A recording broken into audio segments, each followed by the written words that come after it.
తెలంగాణలో మడుగులు అంటాం, ఇంకా చాలా పేర్లు ఉన్నాయి. పేర్లతోనే సంబంధం కానీ టేస్టీగా రావాలి, అసలు ఇంత మిగలకుండా తినాలి ఇంట్లో అంటే నేను చెప్పే ప్రాసెస్ ఫాలో అవ్వండి, సూపర్గా ఉంటాయి.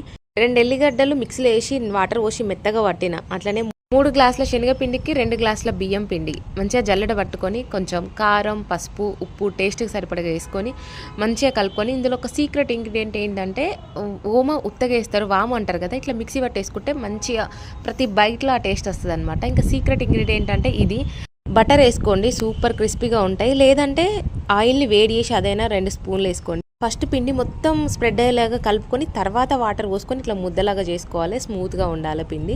తర్వాత ఈ మడుగుల పావులు తీసుకొని కొంచెం ఆయిల్ స్ప్రెడ్ చేసుకొని ఒక ముద్ద దాంట్లో కొత్తుకొని ఇట్లా ప్లేట్ పైన ఆయిల్ స్ప్రెడ్ చేసి దానిపైన ఇట్లా రౌండ్గా వేసుకొని ఆయిల్ మంచిగా వేడెక్కిన తర్వాత ఇట్లా పైనకి తేలాలి. అప్పుడు మాత్రం దాంట్లోకి జాగ్రత్తగా వేసుకోవాలి, లేదంటే డైరెక్ట్ మూకుల్లోనే ఒత్తుకోవచ్చు. సూపర్ టేస్టీగా ఉంటుంది.